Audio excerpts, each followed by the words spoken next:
જે પણ કાપડ વેપારીઓ કાપડનો નવો બિઝનેસ શરૂ કરે છે ને નવો બિઝનેસ જે શરૂ કરે છે એમાં શરૂઆતના 3 મહિનામાં જ 90% લોકો છે ને આ 5 મોટી ભૂલ કરતા હોય છે, જેના કારણે એ લોકો પોતાના લાખો રૂપિયા પણ ગુમાવી બેસે છે.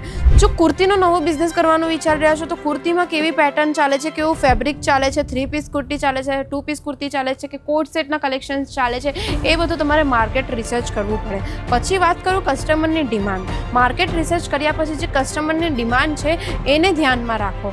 એ જુઓ કે કસ્ટમર તમારા પાસે જે કસ્ટમર આવે છે, તમે પહેલાં તો એ જુઓ કે કેવા એરિયામાં તમે તમારી શોપ ઓપન કરી છે.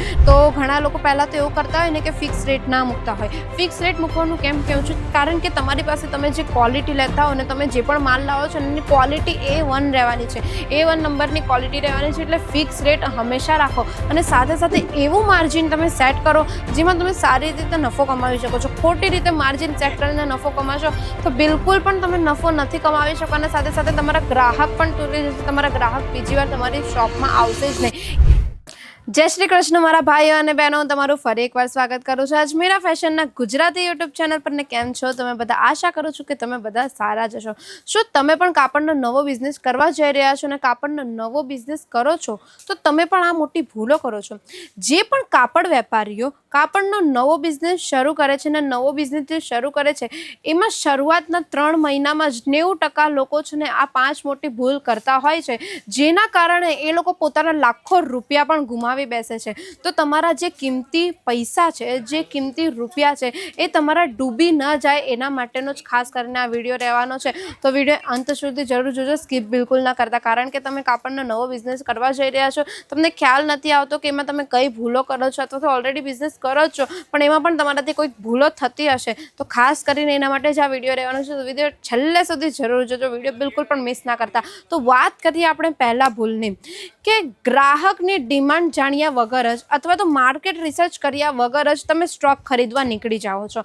તે વસ્તુ કેમ આવું થાય છે? એના કારણે તમારે પહેલાં છે ને કાપડનો નવો બિઝનેસ શરૂ કરવાનો વિચારી રહ્યા છો તો નવો બિઝનેસ શરૂ કરો છો ને તો તમારે હંમેશા છે ને માર્કેટ રિસર્ચ પહેલાં કરવું પડે કે માર્કેટમાં શું ચાલી રહ્યું છે, શેનો ટ્રેન્ડ ચાલી રહ્યો છે, સાડીમાં કઈક વસ્તુનો ટ્રેન્ડ ચાલી રહ્યો છે, કેવા ફેબ્રિકની સાડીનો ટ્રેન્ડ ચાલે છે. જો કુર્તીનો નવો બિઝનેસ કરવાનું વિચારી રહ્યા છો તો કુર્તીમાં કેવી પેટર્ન ચાલે છે, કેવું ફેબ્રિક ચાલે છે, 3 પીસ કુર્તી ચાલે છે, 2 પીસ કુર્તી ચાલે છે કે કોટ સેટના કલેક્શન્સ ચાલે છે, એ બધું તમારે માર્કેટ રિસર્ચ કરવું પડે.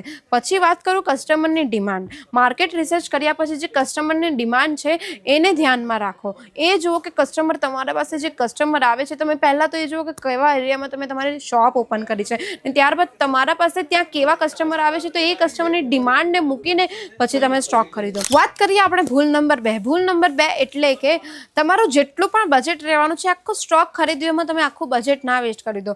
એટલે કે સમજો તમારું 3-4 લાખનું બજેટ છે તો 3-4 લાખમાં તમે આટલો બધો સ્ટોક ના ખરીદો. હવે તમે કાપડનો નવો વેપાર કરવા જઈ રહ્યા છો, નવો વેપાર કરો છો એટલે તમારે દુકાન પણ કરવાની હોય, નાની એવી દુકાન કરવાની હોય તો બજેટની સાથે સાથે દુકાનની અંદરનું જે ઇન્ટિરિયર છે એ પણ તમારે ખાસ ધ્યાન રાખવાનું હોય. કારણ કે તમે ઇન્ટિરિયર સારું નહીં રાખશો, તમે દુકાનમાં સારી એવી વસ્તુ નહીં મૂકો, ડમી વગેરે નહીં મૂકો, પછી અથવા તો રેક વગેરે નહીં મૂકો, પછી હેંગર વગેરે નહીં લગાવો તો તમારી દુકાનમાં કસ્ટમર આવશે કઈ રીતે? એટલે છે ને થોડું બજેટ તમે તમારા ઇન્ટિરિયર માટે પણ રહેવા દો અને સાથે સાથે સ્ટોક માટે પણ રહેવા દો. બધું જ તમારું બજેટ સ્ટોકમાં ના ખરીદી શકો. હવે આપણે વાત કરીએ ભૂલ નંબર 3. ભૂલ નંબર 3 એ રહેવાની છે કે જે વચેટિયાઓ એટલે કે જે મિડલમેન છે, મિડલમેન અથવા તો કોઈ પણ બ્રોકર પાસેથી તમારે માલ નહીં ખરીદવાનો હોય. એ કેમ નહીં ખરીદવાનો હોય? તો પહેલાં તો વાત કરું કે મિડલમેન શું છે. તમે કોઈ પણ કાપડનો નવો વેપાર કરવા જાઓ છો ને તો તમારા પાસે છે ને અથવા તો તમે કોઈ પણ શહેરમાં, જાણે કે તમે સુરત આવો છો તો સુરત આવીને તમે કાપડનો વેપાર શરૂ કરવા માંગો છો, સાડીઓનો બિઝનેસ શરૂ કરવા માંગો છો તો સાડીઓનો બિઝનેસ માટે તમે સુરત આવશો તો સુરત સ્ટેશન જો તમે આવશો ને તો જે પણ મિડલમેન હોય એટલે કે કોઈ ઓટોવાળા થઈ ગયા અથવા તો કોઈ બ્રોકર્સ, કોઈ દલાલ થઈ ગયા, એ તમને બોલશે કે હા તમારે શું કરવું છે, નવો બિઝનેસ સ્ટાર્ટઅપ કરવો છે, સાડીઓનો બિઝનેસ સ્ટાર્ટઅપ કરવો છે તો ચાલો હું તમને લઈ જાઉં મારી સાથે, આમ તેમ. તો એમની વાતોમાં તમારે નથી આવવાનું. ખાસ કરીને એ ધ્યાન રાખવાનું છે કારણ કે એમની વાતોમાં આવશો ને તો એ તમને એ જગ્યા પર લઈ જશે જ્યાં એમનું ઓલરેડી કમિશન સેટ હોય છે, એટલે તમારે એ લોકોની વાતોમાં નથી આવવાનું. તમારે ડાયરેક્ટ એક સારી મેન્યુફેક્ચરર બ્રાન્ડ સાથે જોડાવાનું છે અને સારા એવા કલેક્શન મૂકીને લઈને જવાના છે. વાત કરીએ ચોથા પોઈન્ટની. નવો બિઝનેસ શરૂ કરો છો, તમે સાડીઓનો બિઝનેસ શરૂ કરો છો કે કુર્તીઓનો બિઝનેસ શરૂ કરો છો, કોઈ પણ કાપડનો નવો બિઝનેસ શરૂ કરો છો, તો ઉધારમાં તમારે માલ નથી આપવાનો. કારણ કે તમે સ્ટાર્ટિંગમાં જ એટલે કે શરૂઆતથી જ તમે ઉધારમાં માલ આપવાનું શરૂ થઈ જશો તો તમારું ઉધાર વધતું જ રહેવાનું છે, વધતું જ રહેવાનું છે. તમે જે પણ બિઝનેસ શરૂ કરવા માંગો છો ને એમાં તમે નફો નહીં કમાવી શકો, તમારો બિઝનેસ ડૂબી જશે. એટલે ક્યારેક પણ ઉધારમાં નહીં આપો. હા, તમારા કોઈ પણ રિલેટિવ્સ હોય કે કોઈ પણ ઓળખાણવાળા હોય તો એમને તમે ઉધારમાં માલ નહીં આપો. ઉધારમાં માલ આપવાથી છે ને તમારું જ નુકસાન થાય છે. એટલે આ ભૂલ ખાસ કરીને ધ્યાન રાખો. નવો બિઝનેસ શરૂ થાય તો ઘણા લોકો ઉધારમાં માલ આપે છે, તો આ ભૂલ તમે બિલકુલ ના કરતા, જેથી છે ને તમારો નફો જતો રહે છે. હવે આપણે છેલ્લા પોઈન્ટની વાત કરીએ, એટલે કે છેલ્લી ભૂલની વાત કરીએ. ભૂલ નંબર 5 જે રહેવાની છે કે ફિક્સ રેટ ન રાખતા અને ખોટી રીતે માર્જિન સેટ કરતા તમે માલ વેચો છો. તમે નવો બિઝનેસ સ્ટાર્ટ કરો છો તો ઘણા લોકો પહેલાં તો એવું કરતા હોય ને કે ફિક્સ રેટ ના મૂકતા હોય. ફિક્સ રેટ મૂકવાનું કેમ કહું છું? કારણ કે તમારી પાસે તમે જે ક્વોલિટી લેતા હો ને, તમે જે પણ માલ લાવો છો એની ક્વોલિટી A1 રહેવાની છે, A1 નંબરની ક્વોલિટી રહેવાની છે. એટલે ફિક્સ રેટ હંમેશા રાખો અને સાથે સાથે એવું માર્જિન તમે સેટ કરો જેમાં તમે સારી રીતે નફો કમાવી શકો છો. ખોટી રીતે માર્જિન સેટ કરીને નફો કમાશો તો બિલકુલ પણ તમે નફો નથી કમાવી શકો અને સાથે સાથે તમારા ગ્રાહક પણ તૂટી જશે. તમારા ગ્રાહક બીજી વાર તમારી શોપમાં આવશે જ નહીં. એકવાર જરૂર આવીને જશે પણ બીજી વાર એ ગ્રાહક તમારી દુકાનમાં નહીં પગ મૂકે. એટલે આ ભૂલો ખાસ ધ્યાન રાખો. જેટલી પણ મેં તમને 5 ભૂલો કીધી છે ને, આ તમારે ધ્યાન રાખવાનું છે. જો તમે કાપડનો નવો વેપાર શરૂ કરવા માંગો છો તો આજે જ છે ને તમે આ ભૂલ ધ્યાનમાં રાખો અને એના પછી તમે તમારો કાપડનો વેપાર શરૂ કરો, જેથી તમને આગળ જતાં કોઈ પણ પ્રોબ્લેમ ના આવે.